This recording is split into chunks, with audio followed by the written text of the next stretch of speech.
परमात्मा श्री कृष्ण की वाणी गीता गुरु शिष्य संवाद है।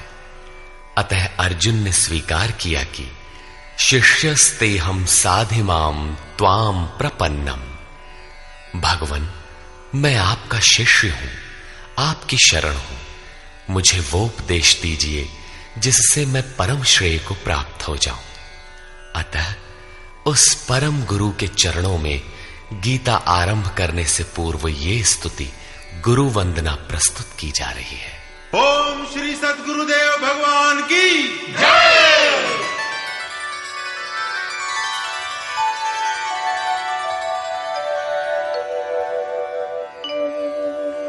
जय सद्गुरुदेवं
अंतर्यामी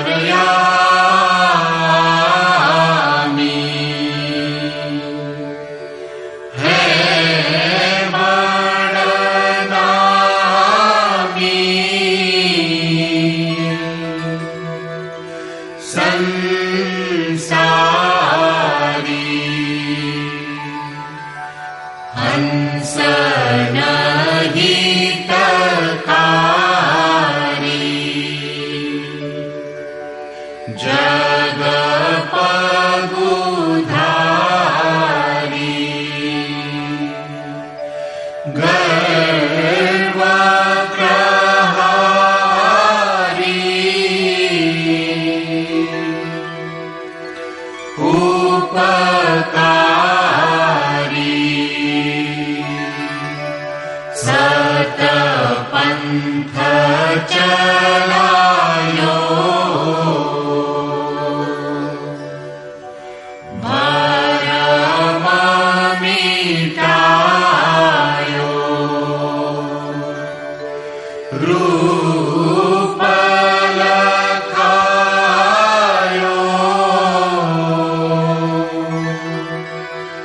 करतारी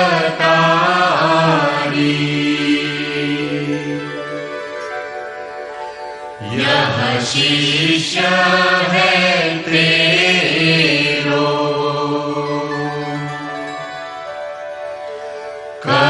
करतनी हो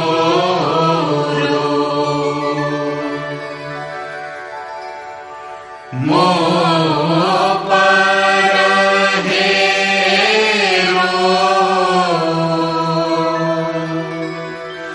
प्राणधारी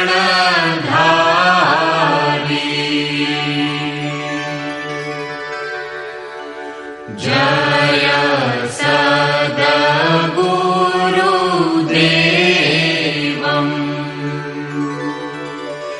परमानन्दम्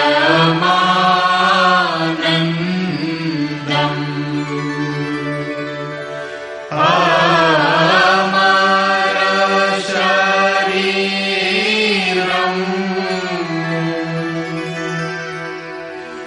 अविकारी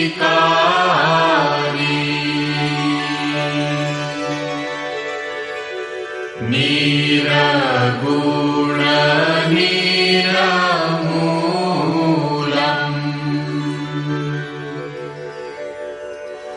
धरी स्थूलम्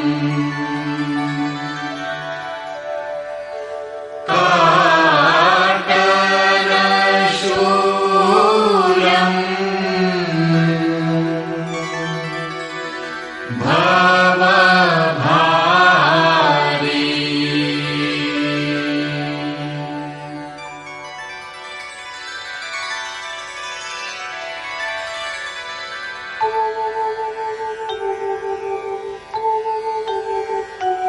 ओम जय गुरुदेव जय गुरुदेव जय गुरुदेव जय गुरुदेव ओम जय गुरुदेव जय गुरुदेव जय गुरुदेव जय गुरुदेव ओम जय गुरुदेव जय गुरुदेव जय गुरुदेव जय गुरुदेव।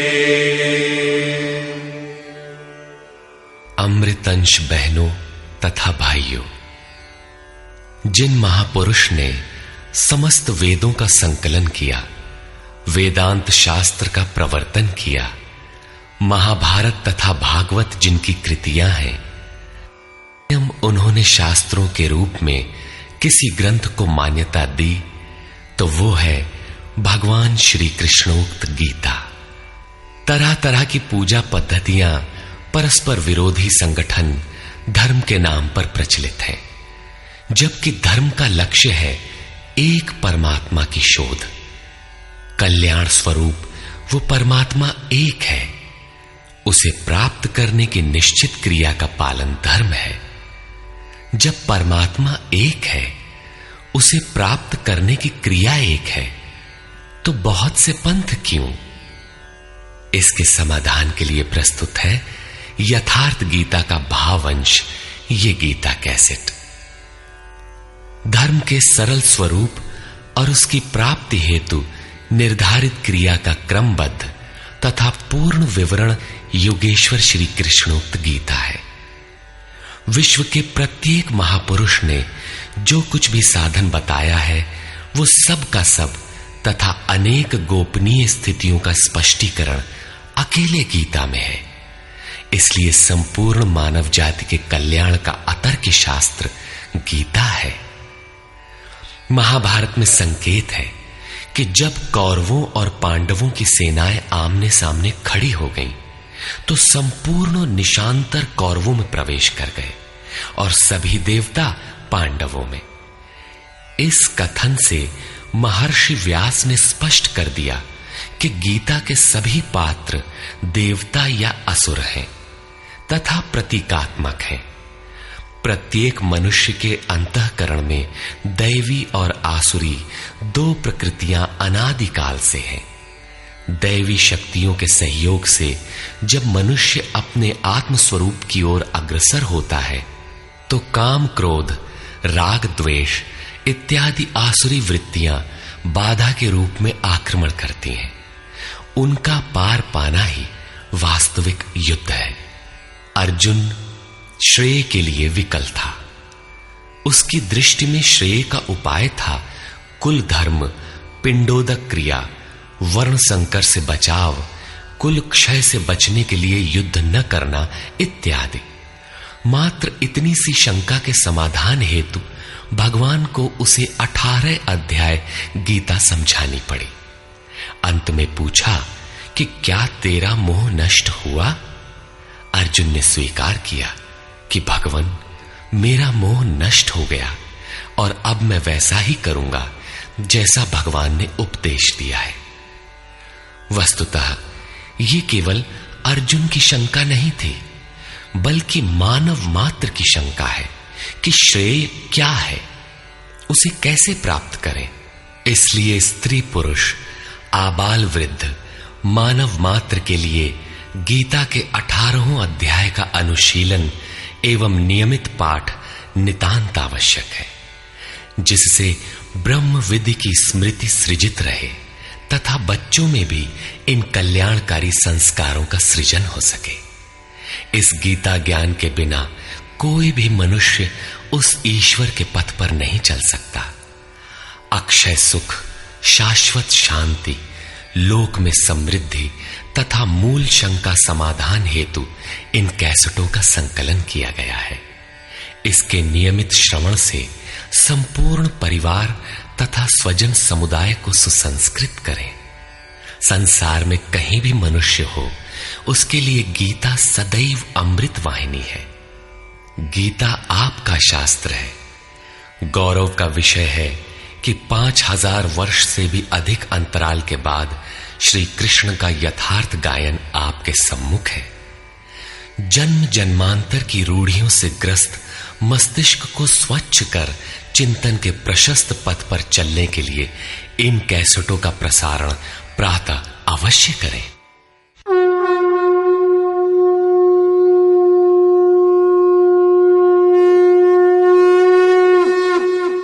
ओम श्री परमात्मने नमः। यथार्थ गीता, श्रीमद् भगवत गीता, अथ प्रथमो अध्यायः।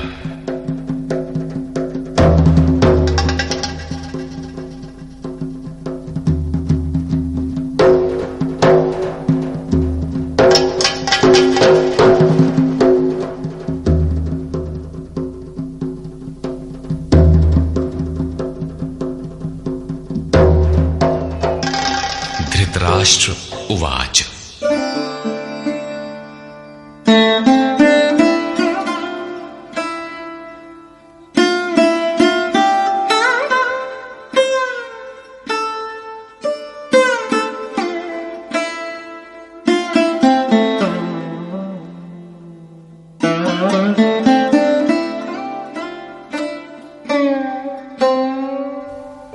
धर्मक्षेत्रे कुरुक्षेत्रे समवेता युयुत्सवः मामकाः पाण्डवाश्चैव किमकुर्वत संजय।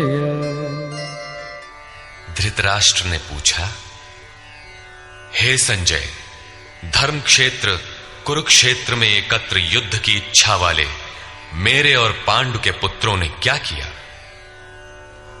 अज्ञान रूपी धृतराष्ट्र और संयम रूपी संजय। अज्ञान मन के अंतराल में रहता है अज्ञान से आवृत मन धृतराष्ट्र जन्मांध है, किंतु संयम रूपी संजय के माध्यम से यह देखता है, सुनता है। वो समझता है कि परमात्मा ही सत्य है। फिर भी जब तक इससे उत्पन्न मोह रूपी दुर्योधन जीवित है, इसकी दृष्टि सदैव कौरवों पर रहती है, विकारों पर ही रहती है। धर्म एक क्षेत्र है।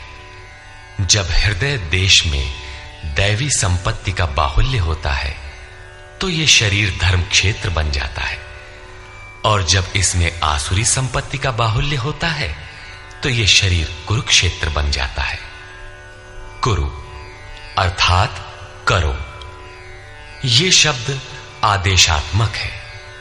भगवान श्री कृष्ण कहते हैं, प्रकृति से उत्पन्न तीनों गुणों द्वारा परवश होकर मनुष्य कर्म करता है। वो क्षण मात्र भी कर्म किए बिना नहीं रह सकता, गुण उससे करा लेते हैं।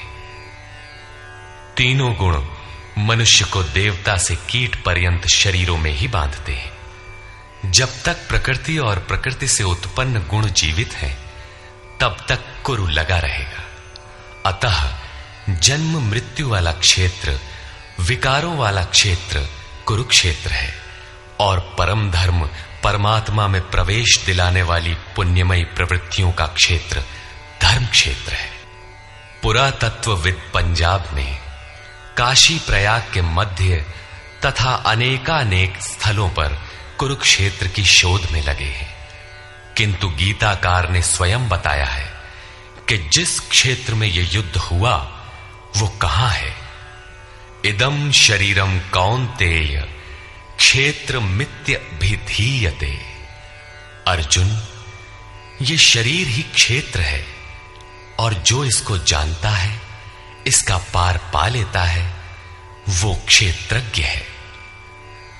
आगे इन्होंने क्षेत्र का विस्तार बताया, जिसमें 10 इंद्रियां, मन, बुद्धि, अहंकार, 5 विकार और 3 गुणों का वर्णन है।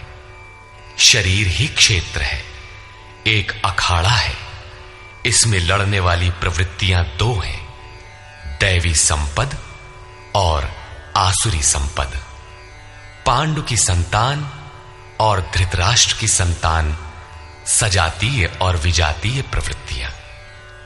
अनुभवी महापुरुष की शरण जाने पर इन दोनों प्रवृत्तियों में संघर्ष का सूत्रपात होता है। यह क्षेत्र क्षेत्रज्ञ का संघर्ष है, और यही वास्तविक युद्ध है। विश्व युद्धों से इतिहास भरा पड़ा है, किंतु उनमें जीतने वालों को भी शाश्वत विजय नहीं मिलती। ये तो आपसी बदले हैं। प्रकृति का सर्वथा शमन करके प्रकृति से परे की सत्ता का दिग्दर्शन करना और उसमें प्रवेश पाना ही वास्तविक विजय है। यही एक ऐसी विजय है जिसके पीछे हार नहीं है। यही मुक्ति है जिसके पीछे जन्म मृत्यु का बंधन नहीं है। इस प्रकार अज्ञान से आच्छादित प्रत्येक मन संयम के द्वारा जानता है कि क्षेत्र क्षेत्रज्ञ के युद्ध में क्या हुआ। अब जैसा जिसके संयम का उत्थान है, वैसे वैसे उसे दृष्टि आती जाएगी। संजय उवाच। दृष्ट्वा तु पाण्डवानीकं व्यूढं दुर्योधनस्तदा आचार्यमुपसंगम्य राजा वचनमब्रवीत्। उस समय राजा दुर्योधन ने व्यूह रचना युक्त पांडवों की सेना को देखकर द्रोणाचार्य के पास जाकर ये वचन कहा। द्वैत के आचरण ही द्रोणाचार्य हैं। जब जानकारी हो जाती है कि हम परमात्मा से अलग हो गए हैं, वहां उसकी प्राप्ति के लिए तड़प पैदा हो जाती है। तभी हम गुरु की तलाश में निकलते हैं। दोनों प्रवृत्तियों के बीच यही प्राथमिक गुरु है। यद्यपि बाद के सद्गुरु योगेश्वर श्री कृष्ण होंगे, जो योग की स्थिति वाले होंगे। राजा दुर्योधन आचार्य के पास जाता है। मोह रूपी दुर्योधन। मोह संपूर्ण व्याधियों का मूल है, राजा है। दुर्योधन दुरु अर्थात दूषित, योधन अर्थात वह धन। आत्मिक संपत्ति ही स्थिर संपत्ति है, उसमें जो दोष उत्पन्न करता है वो है मोह। ये प्रकृति की ओर खींचता है और वास्तविक जानकारी के लिए प्रेरणा भी प्रदान करता है।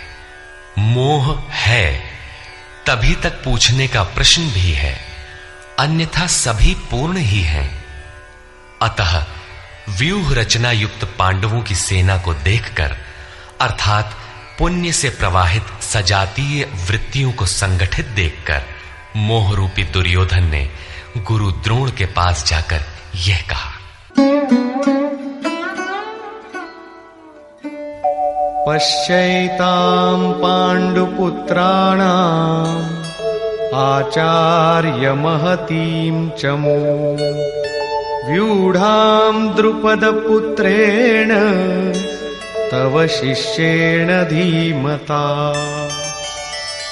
हे आचार्य, आपके बुद्धिमान शिष्य द्रुपद पुत्र धृष्टद्युम्न द्वारा व्यूहाकार खड़ी की हुई पांडु पुत्रों की इस भारी सेना को देखिए। शाश्वत अचल पद में आस्था रखने वाला दृढ़ मन ही धृष्टद्युम्न है। यही पुण्यमयी प्रवृत्तियों का नायक है। साधन कठिन न मन कर टेका। साधन कठिन नहीं, मन की दृढ़ता कठिन होनी चाहिए। अब देखें सेना का विस्तार। अत्र शूरा महेश्वासा भीमार्जुन समायुधि युयुधानो विराटश्च द्रुपदश्च महारथः।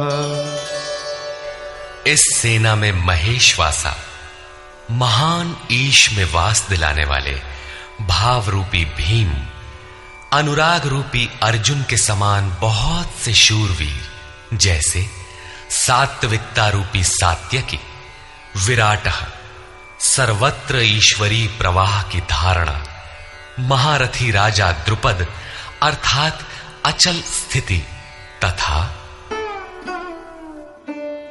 धृष्टकेतुश्चेकितानः काशीराजश्च वीर्यवान् पुरुजित् कुन्तिभोजश्च शैब्यश्च नरपुंगवः।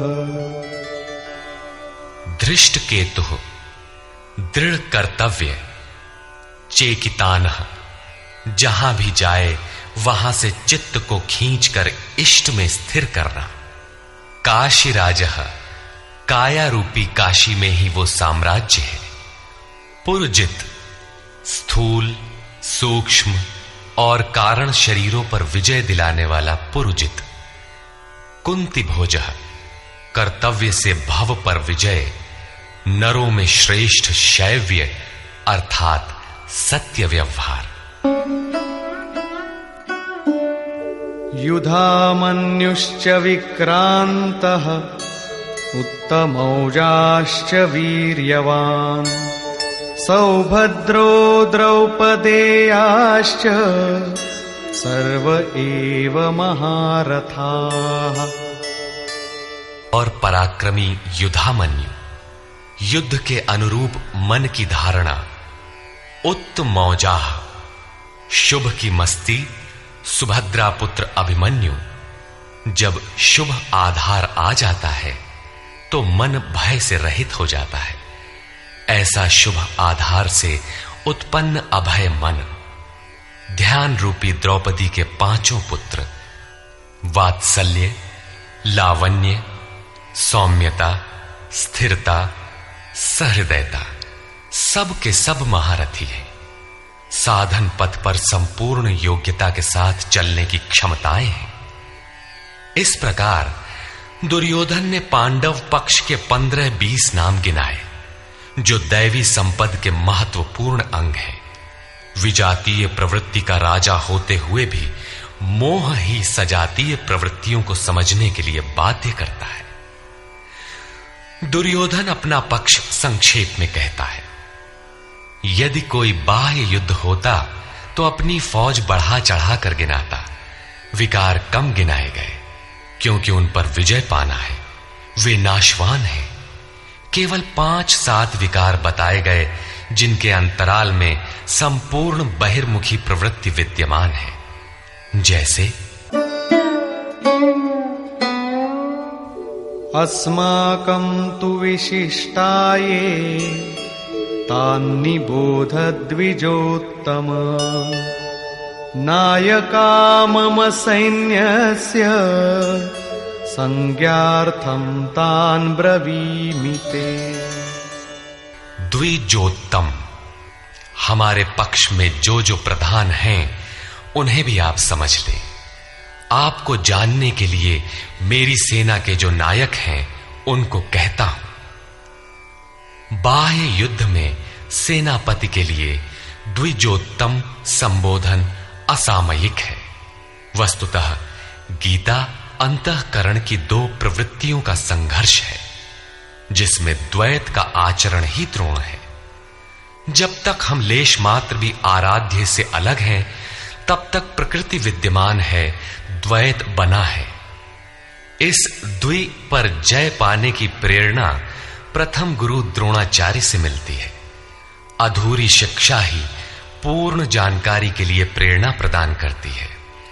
वो पूजा स्थली नहीं, वहां शौर्य सूचक संबोधन होना चाहिए। विजातीय प्रवृत्ति के नायक कौन कौन हैं?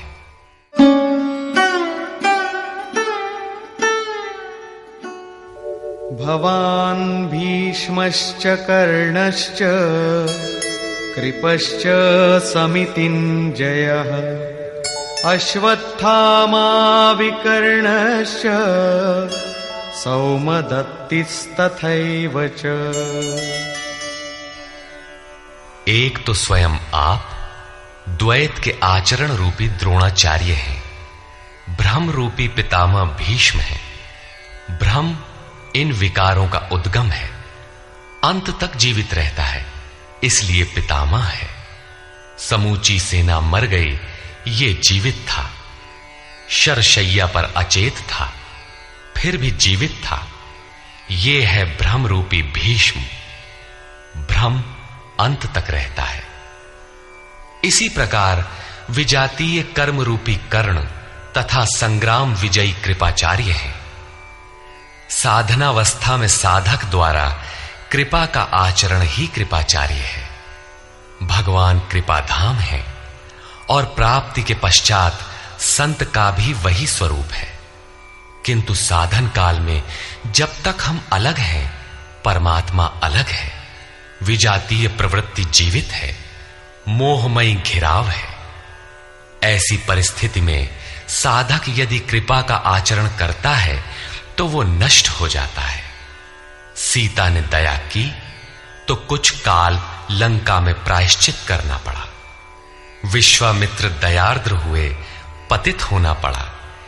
योग सूत्रकार महर्षि पतंजलि भी यही कहते हैं, ते समाधा वुपसर्गा व्युत्थाने सिद्धयः। व्युत्थान काल में सिद्धियां प्रकट होती हैं, वे वास्तव में सिद्धियां हैं, किंतु कैवल्य प्राप्ति के लिए उतनी ही बड़ी विघ्न है जितने काम, क्रोध, लोभ, मोह इत्यादि। गोस्वामी तुलसीदास का भी यही निर्णय है। माया अनेक विघ्न करती है, रिद्धियां प्रदान करती है, यहां तक कि सिद्ध बना देती है। ऐसी अवस्था वाला साधक बगल से निकल भर जाए, मरणासन रोगी भी जी उठेगा।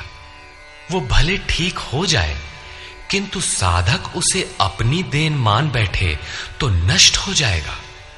एक रोगी के स्थान पर हजारों रोगी घेर लेंगे। भजन चिंतन का क्रम अवरुद्ध हो जाएगा और उधर बहकते बहकते प्रकृति का बाहुल्य हो जाएगा। यदि लक्ष्य दूर है और साधक कृपा करता है तो कृपा का अकेला आचरण ही समितिंजय समूची सेना को जीत लेगा। इसलिए साधक को पूर्ति पर्यंत इससे सतर्क रहना चाहिए। दया बिनु संत कसाई, दया करी तो आफत आई। लेकिन अधूरी अवस्था में यह विजातीय प्रवृत्ति का दुर्धर्ष योद्धा है। इसी प्रकार आसक्ति रूपी अश्वत्थामा, विकल्प रूपी विकर्ण और भ्रममयी श्वास ही भूरिश्रवा है। ये सभी बहिर्मुखी प्रवाह के नायक हैं।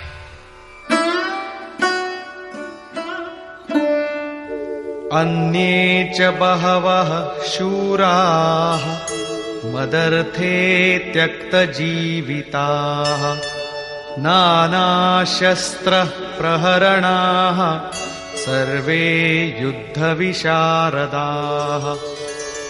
और भी बहुत से शूरवीर अनेक शस्त्रों से युक्त मेरे लिए जीवन की आशा को त्याग कर युद्ध में डटे हैं। सभी मेरे लिए प्राण त्यागने वाले हैं, किंतु उनकी कोई ठोस गणना नहीं है। अब कौन सी सेना किन भावों द्वारा सुरक्षित है, इस पर कहते हैं अपर्याप्तं तदस्माकं बलं भीष्माभिरक्षितं पर्याप्तं त्विदमेतेषां बलं भीमाभिरक्षितम्। भीष्म द्वारा रक्षित हमारी सेना सब प्रकार से अजेय है और भीम द्वारा रक्षित इन लोगों की सेना जीतने में सुगम है। पर्याप्त और अपर्याप्त जैसे श्लिष्ट शब्द का प्रयोग दुर्योधन की आशंका को व्यक्त करता है। अतः देखना है कि भीष्म कौन सी सत्ता है जिस पर कौरव निर्भर करते हैं, तथा भीम कौन सी सत्ता है जिस पर दैवी संपद संपूर्ण पांडव निर्भर है। दुर्योधन अपनी व्यवस्था देता है कि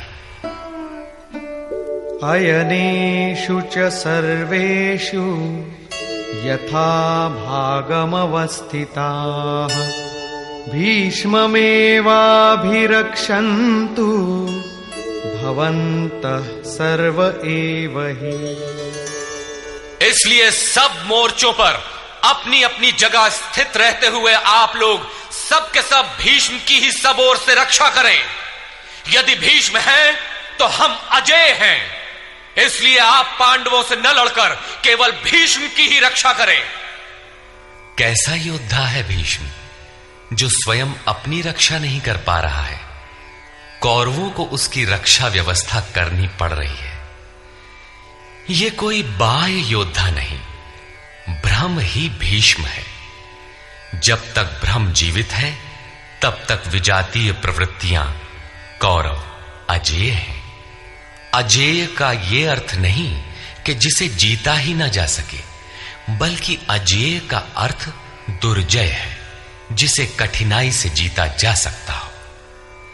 महा अजय संसार रिपु जीत सकई सो वीर।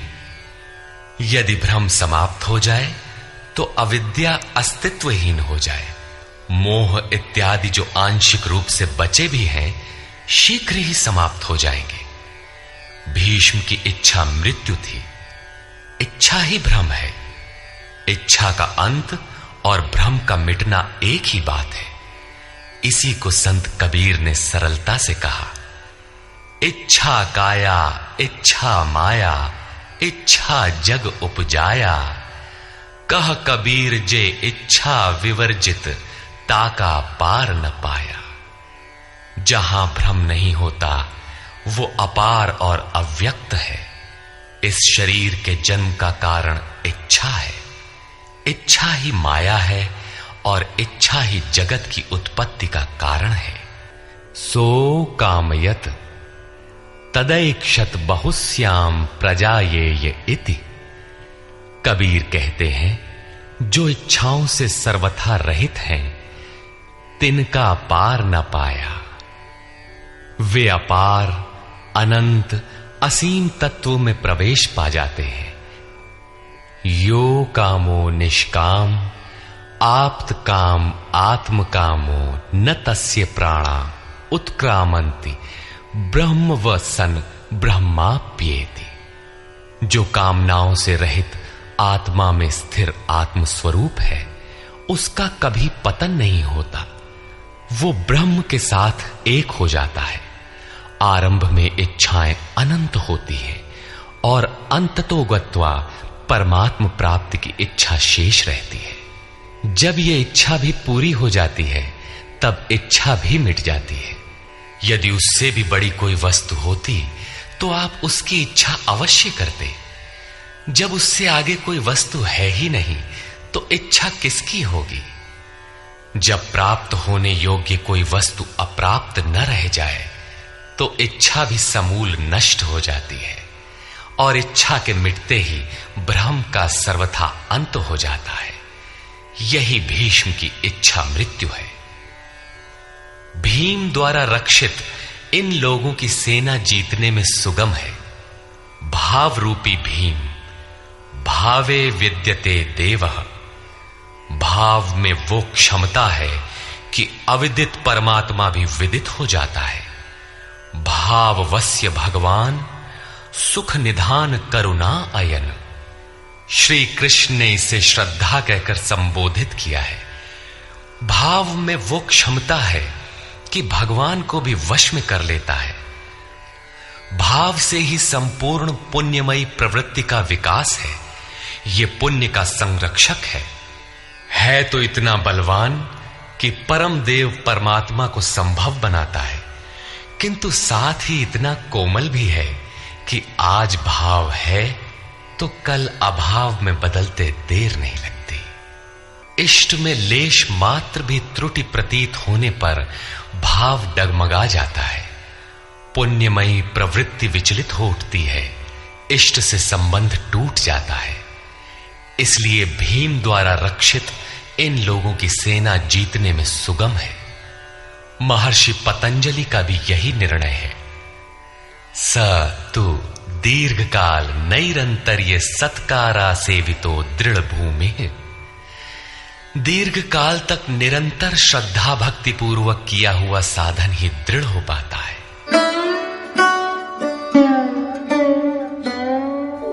तस्य संजनयन् हर्षं कुरु वृद्धः पितामहः। सिंहनादं विनद्योच्चैः शंखं दध्मौ प्रतापवान्। इस प्रकार अपने बलाबल का निर्णय लेकर शंख ध्वनि हुई। शंख ध्वनि पात्रों के पराक्रम की घोषणा है कि जीतने पर कौन सा पात्र आपको क्या देगा। कौरवों में वृद्ध प्रतापवान पितामह भीष्म ने उस दुर्योधन के हृदय में हर्ष उत्पन्न करते हुए उच्च स्वर से सिंहनाद के समान भयप्रद शंख बजाया। सिंह प्रकृति से भयावह पहलू का प्रतीक है। घोर जंगल के नीरव एकांत में शेर की दहाड़ कान में पड़ जाए तो रोंगटे खड़े हो जाएंगे, हृदय कांपने लगेगा। यद्यपि शेर आपसे मीलों दूर है। भय प्रकृति में होता है, परमात्मा में नहीं। वो तो अभय सत्ता है। ब्रह्म रूपी भीष्म यदि विजयी होता है तो प्रकृति के जिस भयारण्य में आप हैं, उससे भी अधिक भय के आवरण में बांध देगा। भय की एक परत और बढ़ जाएगी। भय का आवरण घना हो उठेगा। ये भ्रम इसके अतिरिक्त और कुछ नहीं दे सकेगा। अतः प्रकृति से निवृत्ति ही गंतव्य का मार्ग है। संसार में प्रवृत्ति तो भवाटवी है, घोर अंधकार की छाया है। इसके आगे कौरवों की कोई घोषणा नहीं है। कौरवों की ओर से कई बाजे एक साथ बजे, किंतु कुल मिलाकर वे भी भय ही प्रदान करते हैं, इससे अधिक कुछ नहीं। प्रत्येक विकार कुछ न कुछ भय तो देता ही है। इसलिए उन्होंने भी घोषणा की, ततः शंखाश्च भैर्यश्च पणवानक गोमुखाः सहसैवाभ्यहन्यन्त सशब्दस्तु मूलोऽभवत्। तदनंतर अनेक शंख, नगारे, ढोल और नरसिंहादि बाजे एक साथ ही बजे। उनका शब्द भी बड़ा भयंकर हुआ। भय का संचार करने के अतिरिक्त कौरवों की कोई घोषणा नहीं है। बहिर्मुखी विजातीय प्रवृत्ति सफल होने पर मोहमय बंधन और घना कर देती है। अब पुण्यमयी प्रवृत्तियों की ओर से घोषणाएं हुई, जिनमें पहली घोषणा योगेश्वर श्री कृष्ण की है।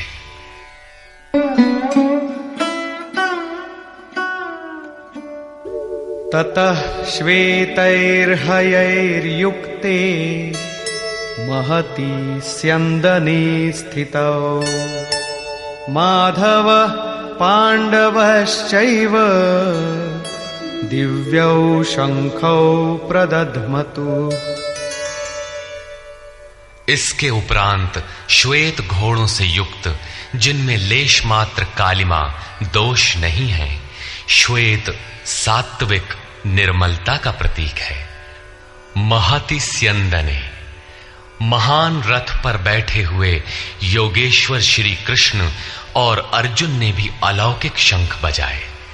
अलौकिक का अर्थ है लोकों से परे। मृत्युलोक, देवलोक, ब्रह्मलोक, जहां तक जन्म मरण का भय है, उन समस्त लोकों से परे पारलौकिक, पारमार्थिक स्थिति प्रदान करने की घोषणा योगेश्वर श्री कृष्ण की है। सोने चांदी काठ का रथ नहीं, रथ अलौकिक, शंख अलौकिक, अतः घोषणा भी अलौकिक ही है। लोकों से परे एकमात्र ब्रह्म है, सीधा उससे संपर्क स्थापित कराने की घोषणा है। पांचजन्यम ऋषिकेशो देवदत्तं धनंजयः पौंड्रं दध्मौ महाशंखं भीमकर्मावृकोदरः।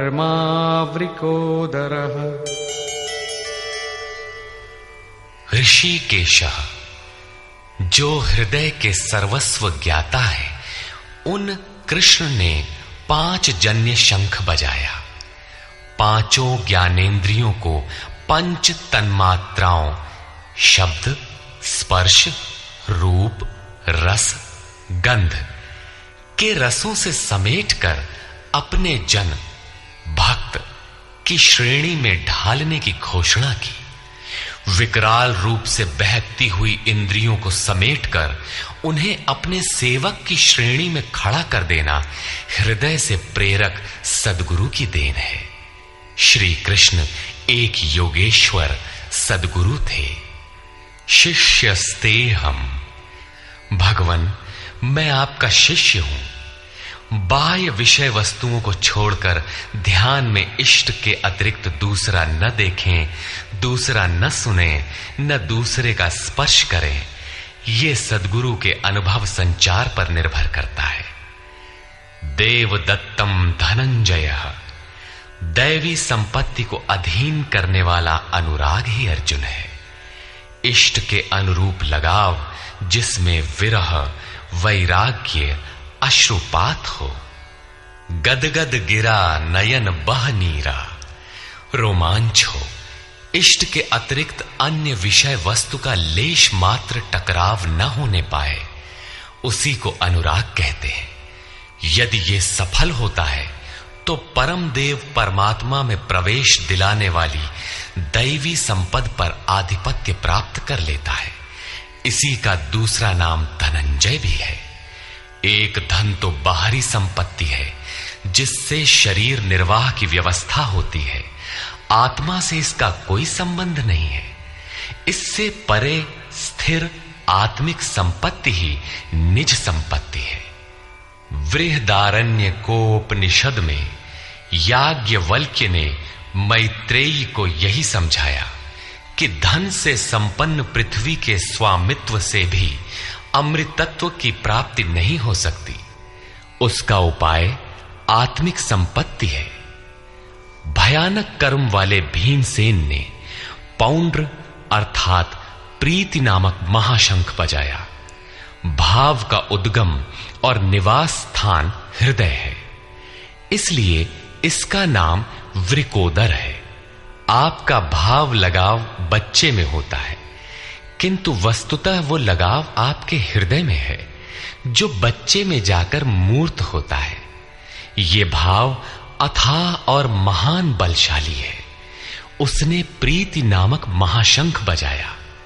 भाव में ही वो प्रीति निहित है, इसीलिए भीम ने पौंड्र प्रीति नामक महाशंख बजाया। भाव महान बलवान है, किंतु प्रीति संचार के माध्यम से। हरि व्यापक सर्वत्र समाना, प्रेम ते प्रकट हो ही मैं जाना। अनंत विजयम राजा कुंती पुत्रो युधिष्ठिरः नकुलः सहदेवश्च सुघोषमणिपुष्पकौ। कुंती पुत्र राजा युधिष्ठिर ने अनंत विजय नामक शंख बजाया। कर्तव्य रूपी कुंती और धर्म रूपी युधिष्ठिर। धर्म पर स्थिरता रहेगी तो अनंत विजयम अनंत परमात्मा में स्थिति दिलाएगा। युद्धे स्थिरः सह युधिष्ठिरः। प्रकृति पुरुष क्षेत्र क्षेत्रज्ञ के संघर्ष में स्थिर रहता है, महान दुख से भी विचलित नहीं होता। तो एक दिन जो अनंत है, जिसका अंत नहीं है, वो है परम तत्व परमात्मा, उस पर विजय दिला देता है। नियम रूपी नकुल ने सुघोष नामक शंख बजाया। ज्यों ज्यों नियम उन्नत होगा, अशुभ का शमन होता जाएगा, शुभ घोषित होता जाएगा। सत्संग रूपी सहदेव ने मणि पुष्पक शंख बजाया। मनीषियों ने प्रत्येक श्वास को बहुमूल्य मणि की संज्ञा दी है। हीरा जैसी श्वासा बातों में बीती जाए। एक सत्संग तो वो है जो आप सत्पुरुषों की वाणी से सुनते हैं, किंतु यथार्थ सत्संग आंतरिक है। श्री कृष्ण के अनुसार आत्मा ही सत्य है, सनातन है। चित्त सब ओर से सिमटकर आत्मा की संगत करने लगे, यही वास्तविक सत्संग है। ये सत्संग चिंतन, ध्यान और समाधि के अभ्यास से संपन्न होता है। ज्यों-ज्यों सत्य के सान्निध्य में सुरत टिकती जाएगी, त्यों-त्यों एक एक श्वास पर नियंत्रण मिलता जाएगा। मन सहित इंद्रियों का निरोध होता जाएगा। जिस दिन सर्वथा निरोध होगा, वस्तु प्राप्त हो जाएगी। वाद्य यंत्रों की तरह चित्त का आत्मा के स्वर में स्वर मिलाकर संगत करना ही सत्संग है। बाह्य मणि कठोर है, किंतु श्वास मणि पुष्प से भी कोमल है। पुष्प तो विकसित होने या टूटने पर कुम्हलाता है, किंतु आप अगले श्वास तक जीवित रहने की गारंटी नहीं दे सकते। किंतु सत्संग सफल होने पर प्रत्येक श्वास पर नियंत्रण दिलाकर परम लक्ष्य की प्राप्ति करा देता है। इसके आगे पांडवों की कोई घोषणा नहीं है, किंतु प्रत्येक साधन कुछ न कुछ निर्मलता के पथ में दूरी तय करता है। आगे कहते हैं,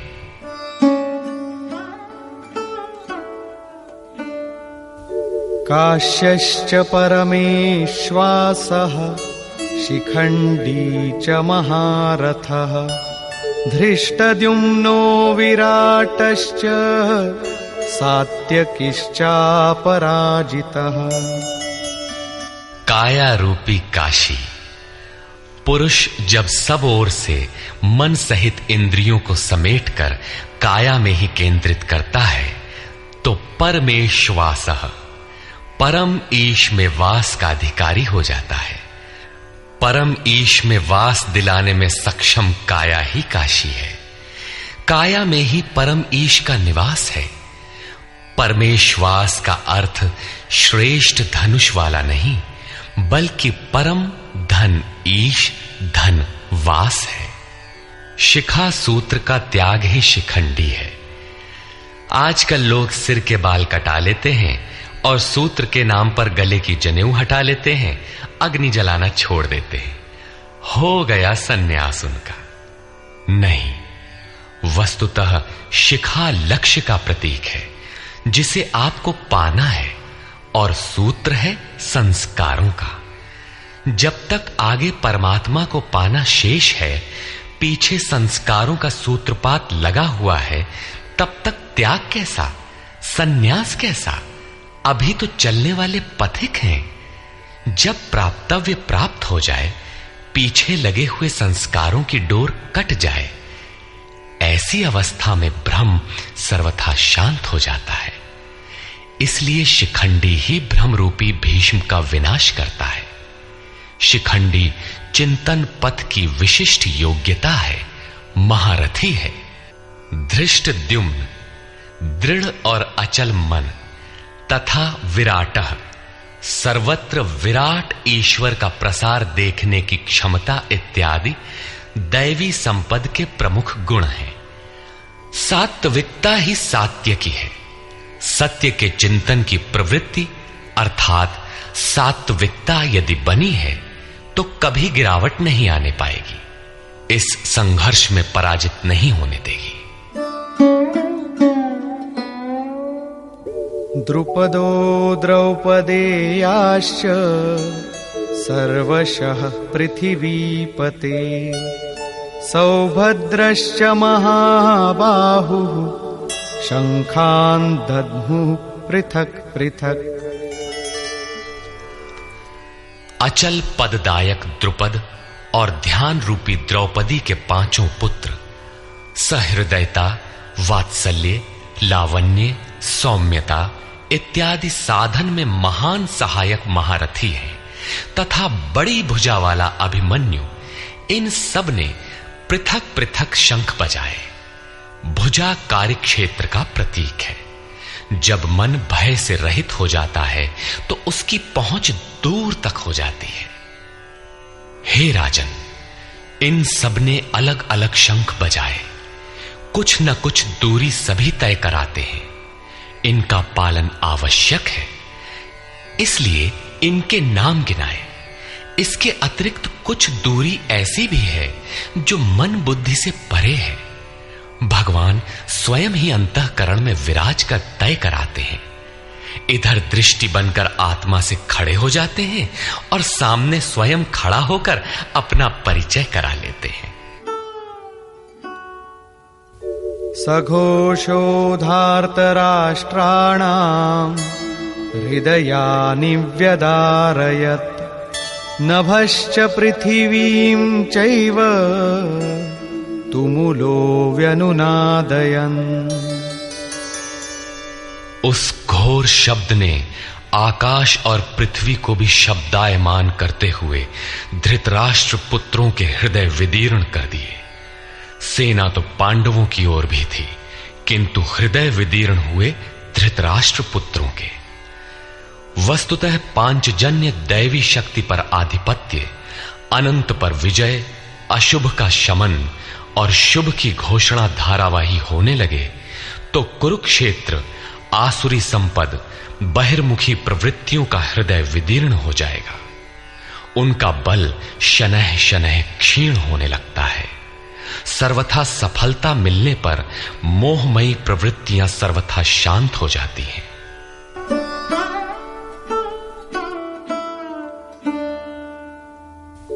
अथ व्यवस्थितान् दृष्ट्वा धार्तराष्ट्रान् कपिध्वजः प्रवृत्ते शस्त्रसम्पाते धनुरुद्यम्य पाण्डवः ऋषिकेशं तदा वाक्यम् इदमाह महीपते सेनयोरुभयोर्मध्ये रथं स्थापयमेच्युत।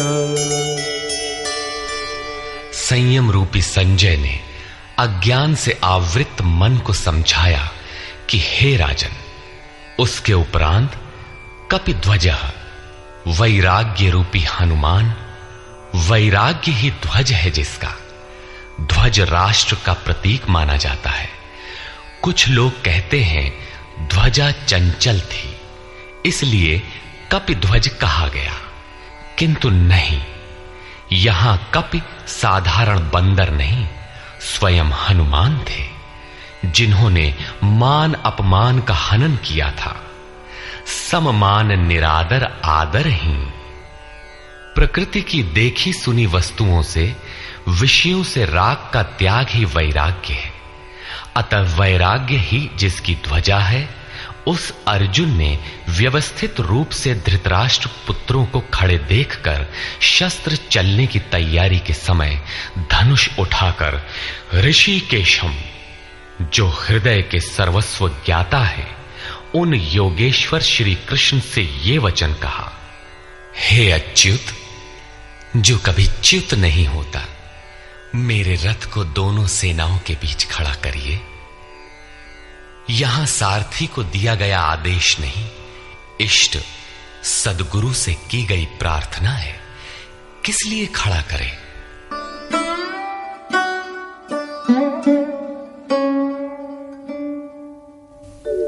यावदेतान् निरीक्षेऽहम् योद्धुकामानवस्थितान् कैर्मया सह योद्धव्यम् अस्मिन् रणसमुद्यमे। जब तक मैं इन स्थित हुए युद्ध की कामना वालों को अच्छी प्रकार देख न लूं कि इस युद्ध के उद्योग में मुझे किन किन के साथ युद्ध करना योग्य है, इस युद्ध व्यापार में मुझे किन किन के साथ युद्ध करना है। योत्स्यमानानवेक्षेऽहम् य एतेऽत्र समागताः धार्तराष्ट्रस्य दुर्बुद्धेर्युद्धे प्रियचिकीर्षवः। दुर्बुद्धि दुर्योधन का युद्ध में कल्याण चाहने वाले जो ये राजा लोग इस सेना में आए हैं, उन युद्ध करने वालों को मैं देखूंगा, इसलिए खड़ा करें। मोह रूपी दुर्योधन, मोहमयी प्रवृत्तियों का कल्याण चाहने वाले जो राजा इस युद्ध में आए हैं, उनको मैं देख लूं। संजय उवाच।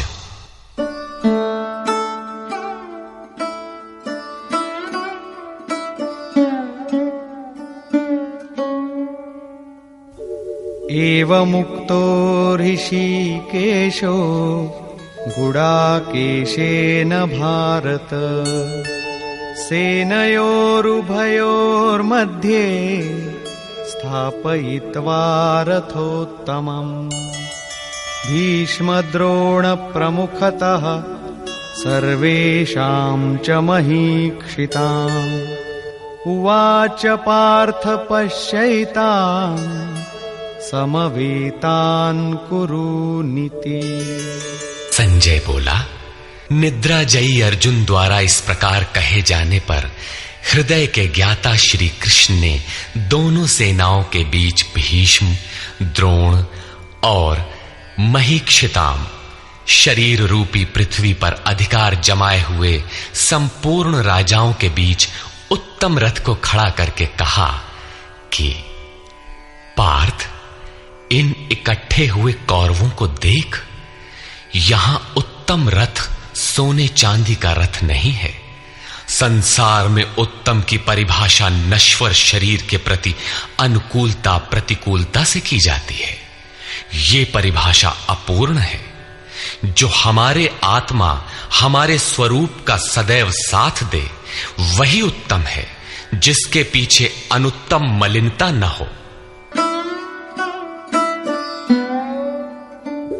तत्रापश्यत् स्थितान् पार्थः पितॄनथ पितामहान् आचार्यान् मातुलान् भ्रातॄन् पुत्रान् पौत्रान् सखींस्तथा श्वशुरान् सुहृदश्चैव सेनयोरुभयोरपि। इसके उपरांत अचूक लक्ष्य वाले पार्थिव शरीर को रथ बनाने वाले पार्थ ने उन दोनों सेनाओं में स्थित पिता के भाइयों को, पितामहों को, आचार्यों को, मामाओं को, भाइयों को, पुत्रों को, पौत्रों को, मित्रों को, श्वसुरों को और सुहृदों को देखा। दोनों सेनाओं में अर्जुन को केवल अपना परिवार, मामा का परिवार, ससुराल का परिवार, सुहृद और गुरुजन दिखाई पड़े। प्रचलित गणना के अनुसार 18 अक्षौहिणी 2.5-3 अरब के लगभग होता है, जो आज के विश्व की जनसंख्या के समकक्ष है। इतने मात्र के लिए यदा कदा विश्व स्तर पर आवास, खाद्य समस्या बन जाती है। इतना बड़ा जन समूह अर्जुन के 3-4 रिश्तेदारों का परिवार मात्र था। क्या इतना बड़ा भी किसी का परिवार होता है? कदापि नहीं। यह हृदय देश का चित्रण है। तान् समीक्ष्य स कौन्तेयः सर्वान् बन्धूनवस्थितान् कृपया परयाविष्टो विषीदन्निदमब्रवीत्। इस प्रकार खड़े हुए उन संपूर्ण बंधुओं को देखकर अत्यंत करुणा से आवृत वो कुंती पुत्र अर्जुन शोक करता हुआ बोला। अर्जुन उवाच।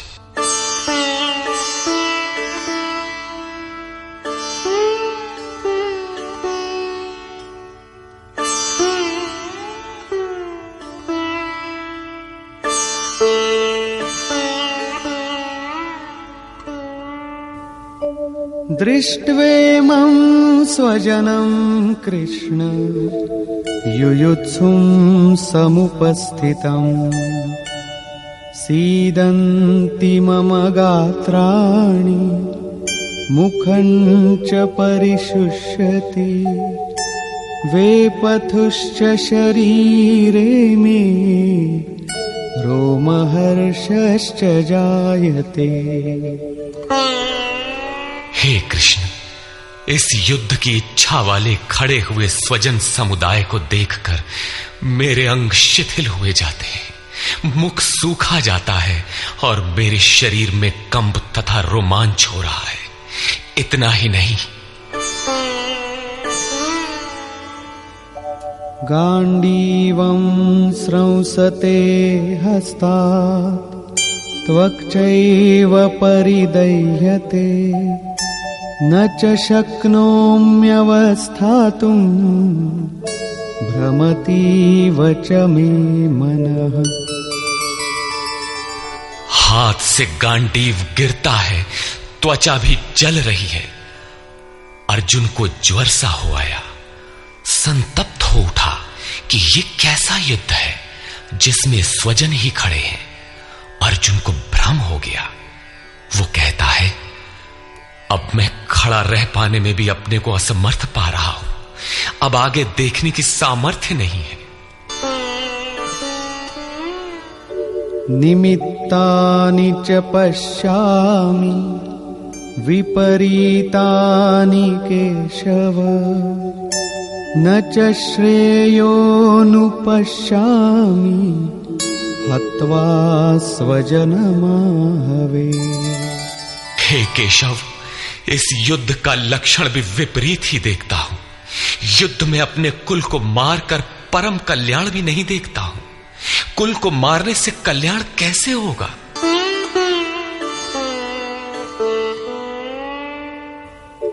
न कांक्षे विजयं कृष्ण न च राज्यं सुखानि च किन्नो राज्येन गोविन्द किं भोगैर्जीवितेन वा। संपूर्ण परिवार युद्ध के मुहाने पर है।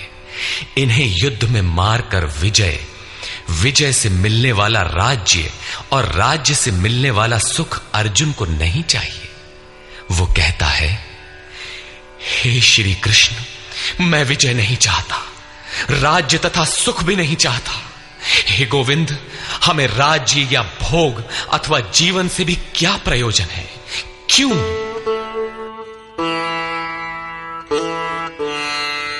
येषामर्थे काङ्क्षितं नो राज्यं भोगाः सुखानि च तैमेव स्थिता युद्धे प्राणांस् त्यक्त्वा धनानि च।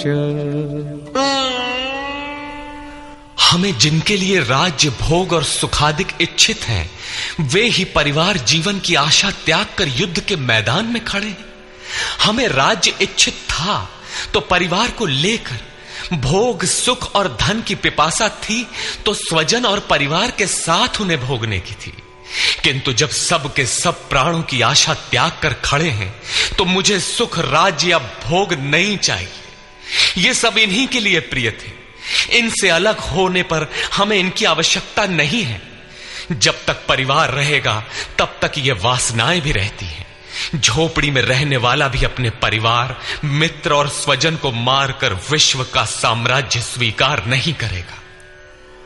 अर्जुन यही कहता है कि हमें भोग प्रिय थे, विजय प्रिय थी, किंतु जिनके लिए थी जब वे ही नहीं रहेंगे तो भोगों से क्या प्रयोजन। इस युद्ध में मारना किसे है।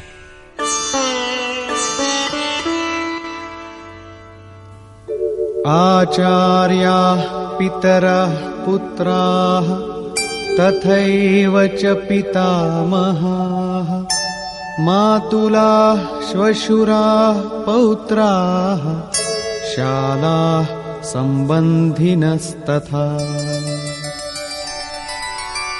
इस युद्ध में ताऊ, चाचे, लड़के और इसी प्रकार दादा, मामा, श्वसुर, पोते, साले तथा समस्त संबंधी ही हैं।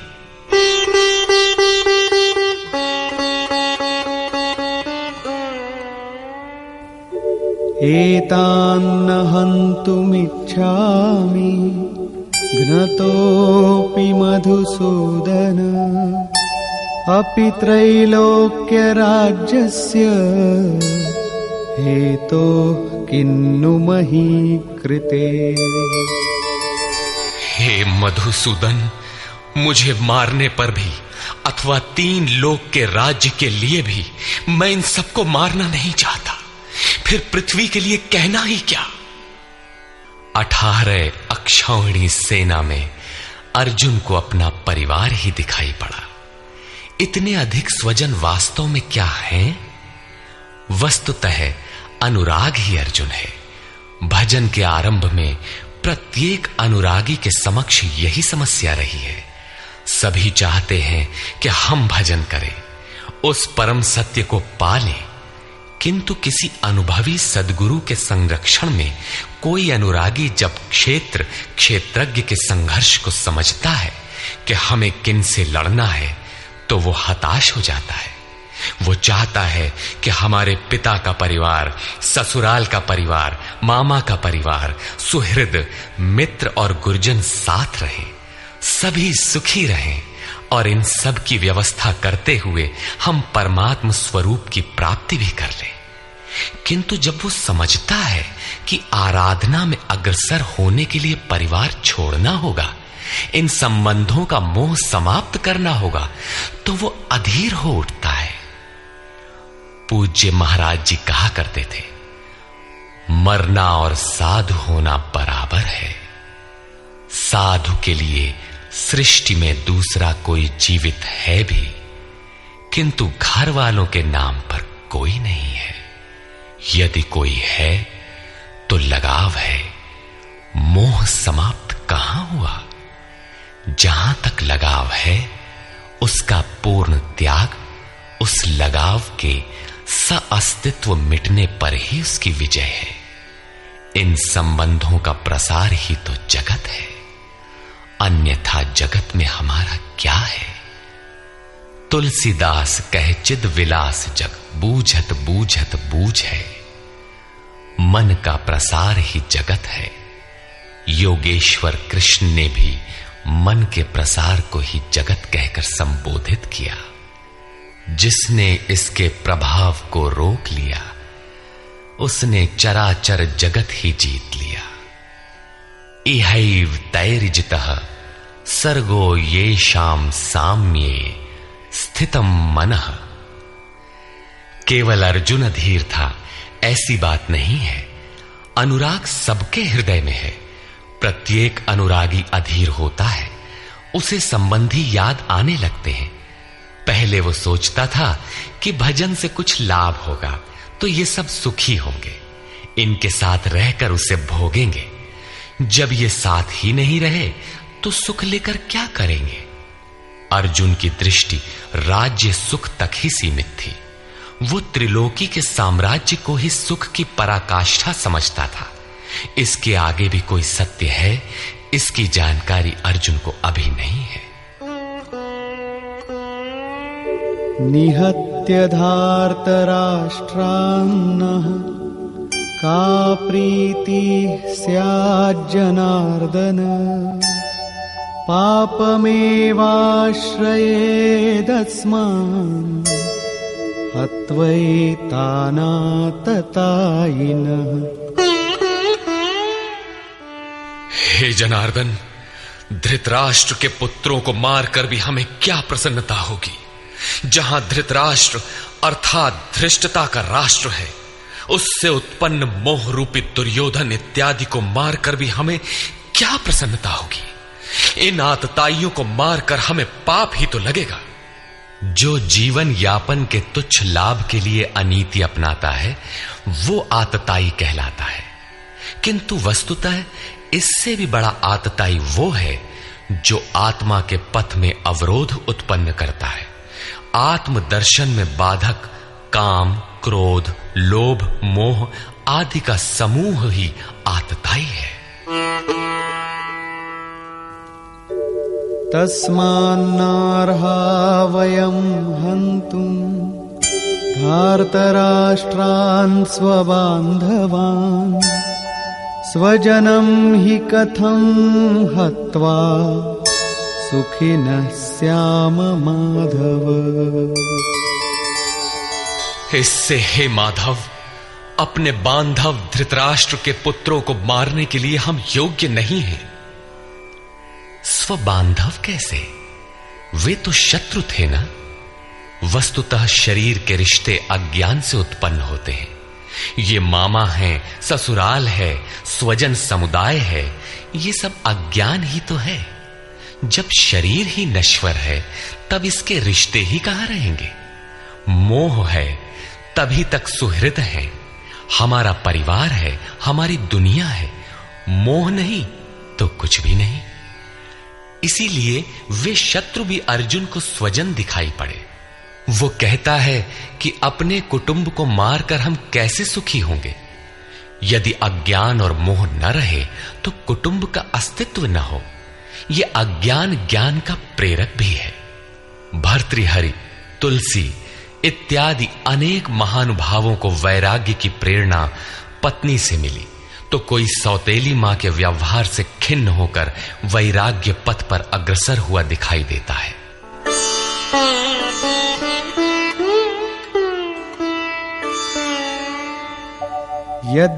यद्यप्येतेन पश्यन्ति लोभोपहत चेतसः कुलक्षयकृतं दोषं मित्रद्रोहे च पातकम्।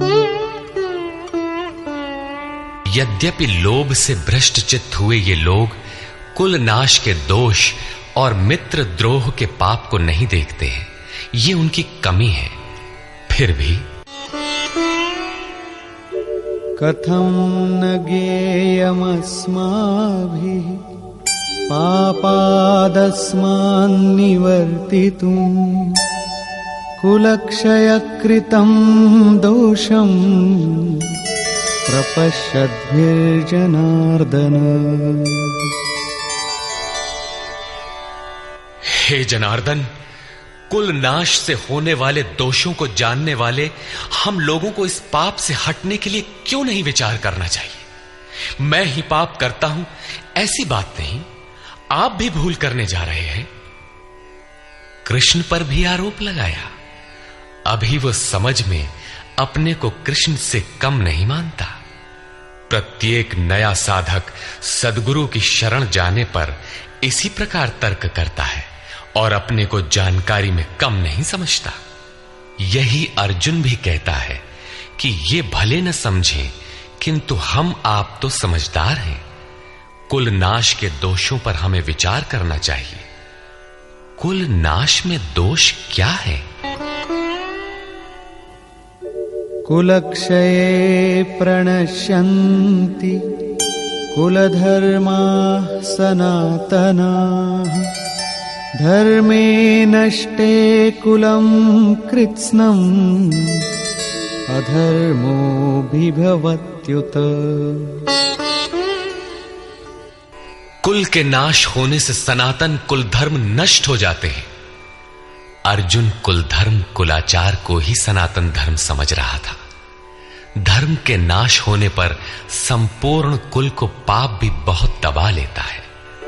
अधर्माभिभवात् कृष्ण प्रदुष्यन्ति कुलस्त्रियः स्त्रीषु दुष्टासु वार्ष्णेय जायते वर्णसंकरः। हे कृष्ण, पाप के अधिक बढ़ जाने से कुल की स्त्रियां दूषित हो जाती हैं। हे वार्ष्णेय, स्त्रियों के दूषित होने पर वर्ण संकर उत्पन्न होता है। अर्जुन की मान्यता थी कि कुल की स्त्रियों के दूषित होने से वर्ण संकर होता है, किंतु श्री कृष्ण ने इसका खंडन करते हुए आगे बताया कि मैं अथवा स्वरूप में स्थित महापुरुष यदि आराधना क्रम में भ्रम उत्पन्न कर दे तब वर्ण संकर होता है। वर्ण संकर के दोषों पर अर्जुन प्रकाश डालता है।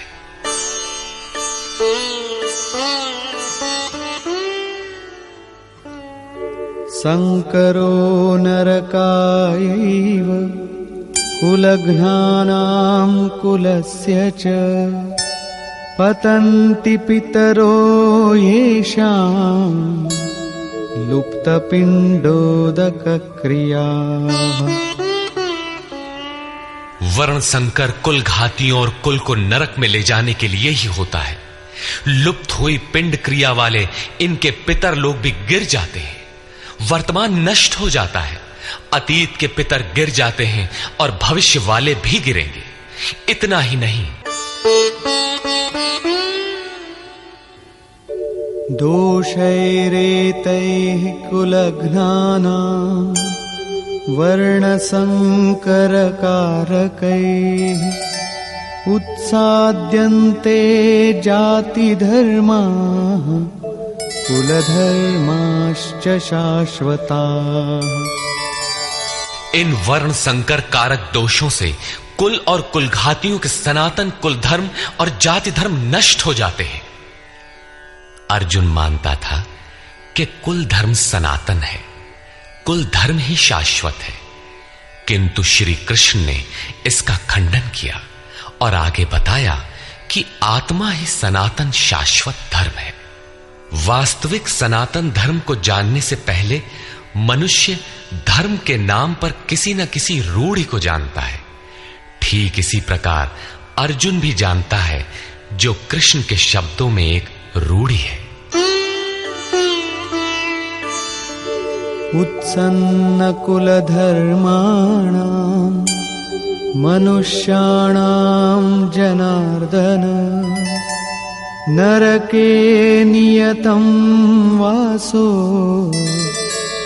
भवतीत्यनुशुश्रुम। हे जनार्दन, नष्ट हुए कुल धर्म वाले मनुष्यों का अनंत काल तक नरक में वास होता है, ऐसा हमने सुना है। कुल धर्म ही नहीं नष्ट होता, बल्कि शाश्वत सनातन धर्म भी नष्ट हो जाता है। जब धर्म ही नष्ट हो गया तो ऐसे पुरुष का अनंत काल तक नरक में निवास होता है, ऐसा हमने सुना है, देखा नहीं, सुना है। अहो बत महत् पापं कर्तुं व्यवसिता वयं यद्राज्य सुखलोभेन हन्तुं स्वजनमुद्यताः। अहो, शोक है कि हम लोग बुद्धिमान होकर भी महान पाप करने को तैयार हुए हैं। राज्य और सुख के लोभ से अपने कुल को मारने के लिए उद्यत हुए हैं। अभी अर्जुन अपने को कम ज्ञाता नहीं समझता। आरंभ में प्रत्येक साधक इसी प्रकार बोलता है। महात्मा बुद्ध का कथन है कि मनुष्य जब अधूरी जानकारी रखता है तो अपने को महान ज्ञानी समझता है, और जब आधे से आगे की जानकारी हासिल करने लगता है तो अपने को महान मूर्ख समझता है। ठीक इसी प्रकार अर्जुन भी अपने को ज्ञानी ही समझता है। वो कृष्ण को ही समझाता है कि उस पाप से परम कल्याण हो, ऐसी बात भी नहीं। केवल राज्य और सुख के लोभ में पड़कर हम लोग कुल नाश करने को उद्यत हुए हैं। महान भूल कर रहे हैं। हम ही भूल कर रहे हैं, ऐसी बात नहीं। आप भी भूल कर रहे हैं। एक धक्का कृष्ण को भी दिया। अंत में अर्जुन अपना निर्णय देता है। यदि माम प्रतीकारम् अशस्त्रं शस्त्रपाणयः धार्तराष्ट्रारणे हन्युः तन्मे क्षेमतरं भवेत्। यदि मुझ शस्त्र रहित न सामना करने वाले को शस्त्रधारी धृतराष्ट्र के पुत्र रण में मारे तो उनका वो मारना भी मेरे लिए अति कल्याणकारक होगा। इतिहास तो कहेगा कि अर्जुन समझदार था, जिसने अपनी बलि देकर युद्ध बचा लिया। लोग प्राणों की आहुति दे डालते हैं कि भोले भाले मासूम बच्चे सुखी रहें, कुल तो बचा रहे। मनुष्य विदेश चला जाए, वैभवपूर्ण प्रासाद में रहे, किंतु 2 दिन बाद उसे अपनी छोड़ी हुई झोपड़ी याद आने लगती है। मोह इतना प्रबल होता है।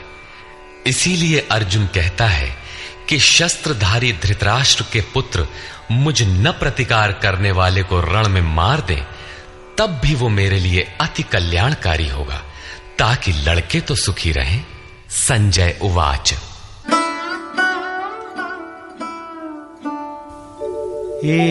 एवमुक्त्वार्जुनः संख्ये रथोपस्थ उपाविशत् विसृज्य सशरं चापं शोकसंविघ्नमानसः। संजय बोला कि रणभूमि में शोक से उद्विग्न मन वाला अर्जुन इस प्रकार कहकर बाण सहित धनुष को त्याग कर रथ के पिछले भाग में बैठ गया, अर्थात क्षेत्र क्षेत्रज्ञ के संघर्ष में भाग लेने से पीछे हट गया। निष्कर्ष, गीता क्षेत्र क्षेत्रज्ञ के युद्ध का निरूपण है। यह ईश्वरीय विभूतियों से संपन्न भगवत स्वरूप को दिखाने वाला गायन है। यह गायन जिस क्षेत्र में होता है वह युद्ध क्षेत्र शरीर है, जिसमें 2 प्रवृत्तियां हैं, धर्म क्षेत्र और कुरुक्षेत्र। उन सेनाओं का स्वरूप और उनके बल का आधार बताया। शंख ध्वनि से उनके पराक्रम की जानकारी मिली। तदनंतर जिस सेना से लड़ना है उसका निरीक्षण हुआ, जिसकी गणना 18 अक्षौहिणी अर्थात लगभग 6.5 अरब कही जाती है, किंतु वस्तुतः वे अनंत हैं। प्रकृति के दृष्टिकोण 2 हैं, एक इष्टोन्मुखी प्रवृत्ति दैवी संपद, दूसरी बहिर्मुखी प्रवृत्ति आसुरी संपद। दोनों प्रकृति ही हैं। एक इष्ट की ओर उन्मुख करती है, परम धर्म परमात्मा की ओर ले जाती है, और दूसरी प्रकृति में विश्वास दिलाती है। पहले दैवी संपद को साध कर आसुरी संपद का अंत किया जाता है, फिर शाश्वत सनातन परब्रह्म के दिग्दर्शन और उसमें स्थिति के साथ दैवी संपद की आवश्यकता शेष हो जाती है। युद्ध का परिणाम निकल आता है। अर्जुन को सैन्य निरीक्षण में अपना परिवार ही दिखाई पड़ता है, जिसे मारना है। जहां तक संबंध है उतना ही जगत है। अनुराग के प्रथम चरण में पारिवारिक मोह बाधक बनता है। साधक जब देखता है कि मधुर संबंधों में इतना विच्छेद हो जाएगा जैसे वे थे ही नहीं, तो उसे घबराहट होने लगती है। स्वजनासक्ति को मारने में उसे अकल्याण दिखाई देने लगता है। वह प्रचलित रूढ़ियों में अपना बचाव ढूंढने लगता है, जैसा अर्जुन ने किया। उसने कहा, कुल धर्म ही सनातन धर्म है। इस युद्ध से सनातन धर्म नष्ट हो जाएगा, कुल की स्त्रियां दूषित होंगी, वर्ण संकर पैदा होगा, जो कुल और कुलघातियों को अनंत काल तक नरक में ले जाने के लिए ही होता है। अर्जुन अपनी समझ से सनातन धर्म की रक्षा के लिए विकल है। उसने श्री कृष्ण से अनुरोध किया कि हम लोग समझदार होकर भी यह महान पाप क्यों करें। अर्थात श्री कृष्ण भी पाप करने जा रहे हैं। अंततो गत्वा पाप से बचने के लिए मैं युद्ध नहीं करूंगा, ऐसा कहता हुआ हताश अर्जुन रथ के पिछले भाग में बैठ गया। क्षेत्र क्षेत्रज्ञ के संघर्ष से पीछे हट गया। टीकाकारों ने इस अध्याय को अर्जुन विषाद योग कहा है। अर्जुन अनुराग का प्रतीक है। सनातन धर्म के लिए विकल होने वाले अनुरागी का विषाद योग का कारण बनता है। यही विषाद मनु को हुआ था। हृदय बहुत दुख लाग, जन्म गयऊ हरि भगति बिनु। संशय में पड़कर ही मनुष्य विषाद करता है। उसे संदेह था कि वर्ण संकर पैदा होगा जो नरक में ले जाएगा। सनातन धर्म के नष्ट होने का भी उसे विषाद था। अतः संशय विषाद योग का सामान्य नामकरण इस अध्याय के लिए उपयुक्त है। अतः ओम तत्सदिति श्रीमद् भगवद गीता सूपनिषत्सु ब्रह्म विद्यायाम योग शास्त्रे श्री कृष्णार्जुन संवादे संशय विषाद योगो नाम प्रथमोऽध्यायः। इस प्रकार स्वामी अड़गड़ानंद कृत श्रीमद् भगवद गीता के भाष्य यथार्थ गीता का प्रथम अध्याय पूर्ण होता है।